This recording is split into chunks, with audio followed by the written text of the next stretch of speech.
I accidentally reached the time limit on the last video, so it ended relatively abruptly. What we were just finishing was how before Bismarck tries to go after political parties that might oppose his agenda and his authority, is that he's going about some significant economic improvements for unified Germany, as well as some political changes to increasingly strengthen the state. So the couple of things that I discussed in the last video that I'm not going to go over again is that he unifies monetary system, he establishes an imperial bank, and he also strengthens the banks that already exist in Germany. So, significant economic improvements. In terms of political changes, first off, for every state in Germany, there's a universal civil and criminal code, okay, which again makes the state that much more unified. All right, so no matter where you are subject to the exact same laws. You would not be punished any more severely or any more lenient of a way if you were living in a different part of the German Empire.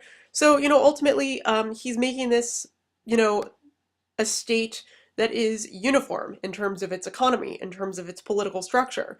And of course, in order to completely solidify the strength of the state, you need to have a very powerful military. So he's also going to establish compulsory military service throughout the state. This is another reason why Germany is going to emerge as such a powerful nation when World War I starts. Okay, so that's just a general overview. Now let's move on to how Bismarck goes after the Catholics first. So at first, Bismarck tries to limit the power of the Catholic Center Party, and this is something that's called culture Kampf. Well, if my regular spelling is bad, my German spelling is even worse. And Kulturkampf is German for struggle for civilization. So basically, one of the things that concerns Bismarck about the influence of this Catholic party is that they might be holding Germany back from modernizing. Um, it certainly is a threat to Bismarck because Pope Pius IX, the same pope who wrote the Syllabus of Errors, declares papal infallibility. So, in other words, he believes that his authority is superior to the state, and the Catholic Center Party is, of course, going to support this idea. And so Bismarck feels threatened that a certain part of the population of Germany would actually defer to the Pope's authority before they would listen to the state. And this is a huge threat to the kind of unified Germany that Bismarck wants to maintain. Um, there's also a geographic divide that we should consider, and that is that most of the states in northern Germany were Protestant, and the major Catholic influence laid in the southern German states. So, what really Bismarck is worried about is that southern Germany, they're going to have more allegiance to the Catholic Church than their allegiance to the state, which could cause major problems when the church is trying to challenge the authority of Bismarck and the Kaiser. Okay, so what Kulturkampf actually is Bismarck's attempt to get a bunch of laws through Parliament that are going to restrict things like Catholic education, their right to worship. He's going to try to limit the influence of other significant figures in the Catholic Church, like the Jesuits, who are major educators, bishops for spreading Catholic ideas. So he's really trying to drive the influence of the Catholic Center Party underground. There's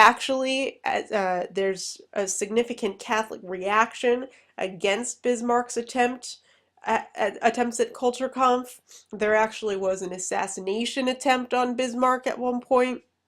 And so really what this shows us is that despite Bismarck's efforts to try to control this Catholic party, he's not going to be successful in doing so, okay?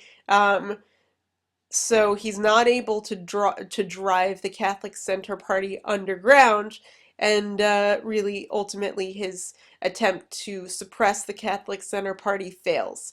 And what's interesting is that after the failure of Kulturkampf, Bismarck actually decides to enter into a tentative alliance with the Catholic Center Party. He's nervous about it, but when it comes down to the opposition parties against the conservatives, Bismarck is far more concerned with the Socialist Party than he is with the Catholic Center Party. So, for economic reasons, to try to prevent the spread of influence of the socialists, Bismarck decides to go along with the Catholic Center Party in order to try to gain their support against the socialists, who we'll turn to now. So the SPD was a much bigger political threat to Bismarck and the Kaiser's authority than the Catholic Center Party. So that's one of the reasons why Bismarck ends up kind of abandoning his attempt to control the Catholics and shifting much more of his attention to limiting the influence of the SPD. So again, just as a little bit more of an elaborate understanding of what the SPD is going for, they are Marxist in nature, although you could argue that Marx might have advocated that they go even farther, because the SPD is not violent in nature. They just really want significant sweeping social legislation. So they're the kind of people who want to, of course, were advocate more rights for the workers. All right. In particular, they are very interested in maintaining. We've had some experiments with universal suffrage, but it's still not the general rule. We saw already that the Reichstag is less influential than the upper house. So one of the major things that the SPD is going for is to make sure that there truly is democracy that exists in Germany. Because at this point, it's really the Junkers, out of all the social classes, that hold the most power. The middle class is just kind of deferring to them because the middle class does not want the socialists to have any more power and influence. So you're going to see that they're certainly going to advocate much more political rights for all classes. They're also very interested in demilitarizing the German government. And you might ask, why is that? I mean, to a certain extent, militarization builds up nationalism in a country, but consider who does most of the fighting when you end up going to war. It tends to be the poorer classes, the working classes, right? And also, if you think of these people identifying with Marx in particular, one of the very major ideas of Marxism was to unite all the workers of the world, right? It doesn't matter what country you live in, but rather the fact that industrialization is oppressing you as a class, right? Hence the term workers of the world unite. So if you are German and you are drafted into the military to fight against the French, for example, you might be fighting against French workers. That goes against your entire socialist doctrine. So that's one of the reasons why the socialists are also against militarizing. They don't kind of want to undermine their international effort at uplifting the working classes. Okay, so Bismarck actually does drive their influence underground to a certain extent, but the SPD still is growing in nature. We're also going to see one of the things that Bismarck does to try to kind of limit the influence of the SPD and I guess take more credit for instituting some social change, right?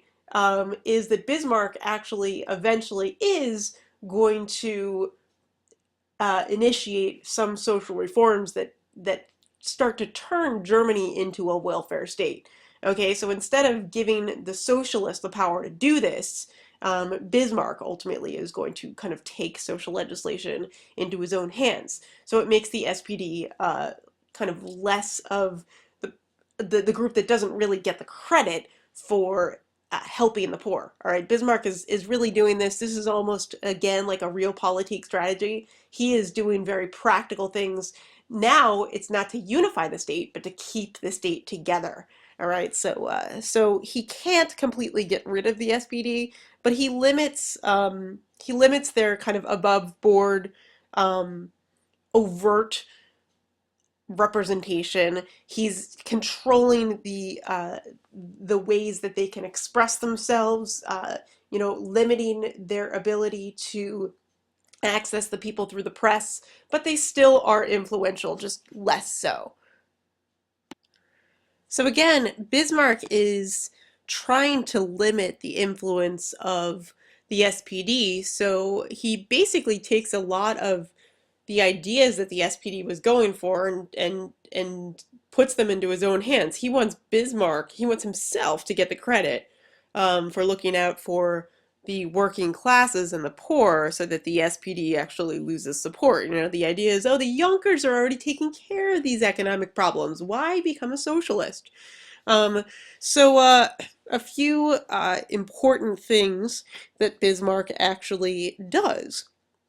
First off, in 1879, he's going to issue a protective tariff, which is going to try to keep domestic production levels high. So this is something that was supported actually by the Catholics as well as the Junkers, who originally were big proponents of laissez-faire economics.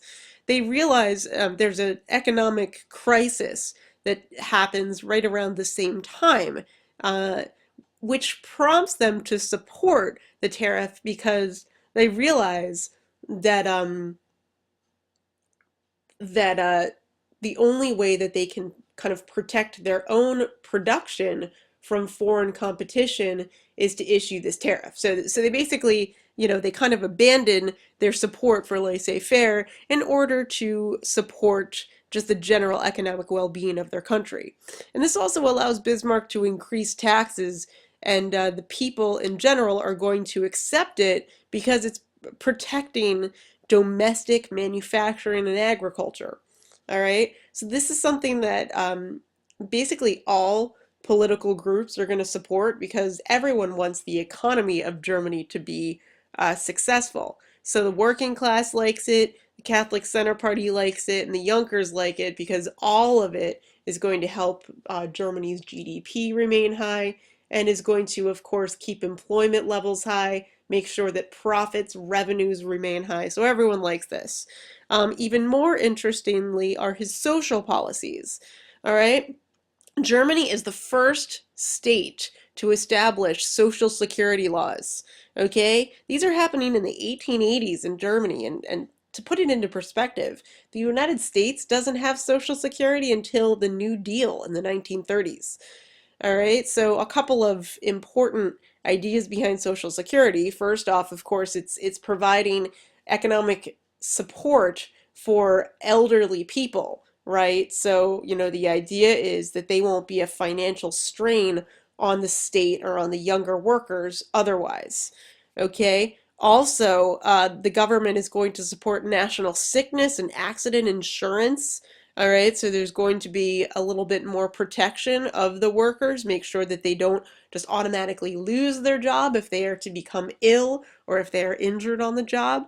All right, so these are all things that are going to cause the working class in particular to have a better living standard, for them to have better protection within their jobs. So they like this. Also, there's going to be regulation of child labor, and working conditions in general are going to improve. So, you see that Bismarck now is looking out for the interests of the working class, but at the same time, just because their living standards are increasing, workers don't leave the SPD in large numbers. All right, so Bismarck is not able to get rid of the SPD. They still exist. But he's ultimately able to kind of take more credit for looking out for the interests of the poor. Um, and what happens is, even though these workers don't leave the SPD, they are now supporting Bismarck more. And so this actually allows Bismarck to completely bypass going after the support of the middle class, because he has the conservatives advocating his economic reforms and he has the workers advocating them. So he doesn't need to kind of um, get the middle class involved. So again, like I said in a previous video, the middle class in Germany is not powerful at all until after World War I. So last but not least, Kaiser Wilhelm dies, and there are a couple of very short emperors, but they die very quickly. So the next significant emperor of Germany to be aware of is Kaiser Wilhelm II, who is Kaiser Wilhelm I's grandson. And he's significant because of the way he kind of clashes with Bismarck in terms of his approach towards the SPD. Just about out of time on this video, so I'll pick up with that as well as start with France in the next one.